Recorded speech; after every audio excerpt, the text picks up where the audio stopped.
Hello traders, FX Pip Collector here. Today is Thursday, March 21st, and I'm going to be analyzing gold versus the dollar, starting on the monthly, working my way down to the 1 hour time frame for the full top-down analysis.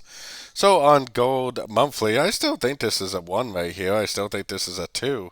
I still think we're in a wave 3, and this is just a subdivision of the wave 3.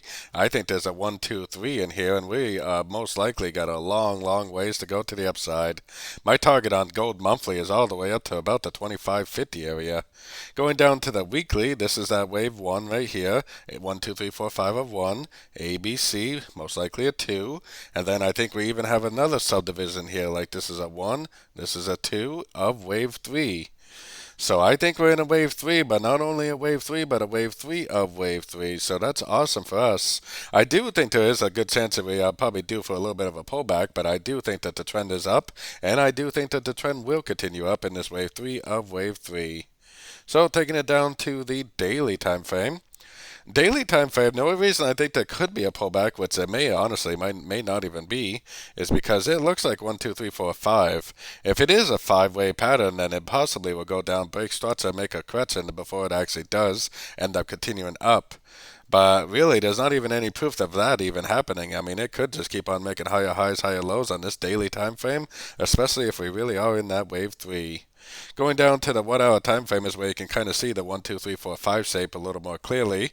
No breaker structure to the downside tells me that I'm definitely not looking for shorts. I'm definitely looking for longs. I think it's a wave 5, and I think it's possibly going to go down. But the market is definitely telling me to look for longs, and I would definitely be doing nothing except for listening to the market. And the market says longs on the higher time frame, so I'm going short on. I will not be going short on the shorter time frames. I will be looking for longs. Going down to the 1 hour. I was kind of thinking that a pullback was likely, but like I said, I would be careful going short. It does look like 1 down and 3 up, so it does kind of look to me like it could go down, but I would be very cautious about going short because this easily could just keep on trending up, making higher highs, higher lows, until we get a very significant break of structure to the downside on at least a 4 hour daily time frame and up. I am personally looking for longs at the end of every single pullback that I see, especially on the shorter time frames like the 1 hour and under. So don't forget to join my free Discord channel linked in the card up here above, and don't forget to check out my website linked down here in the corner. As always, thanks and happy trading.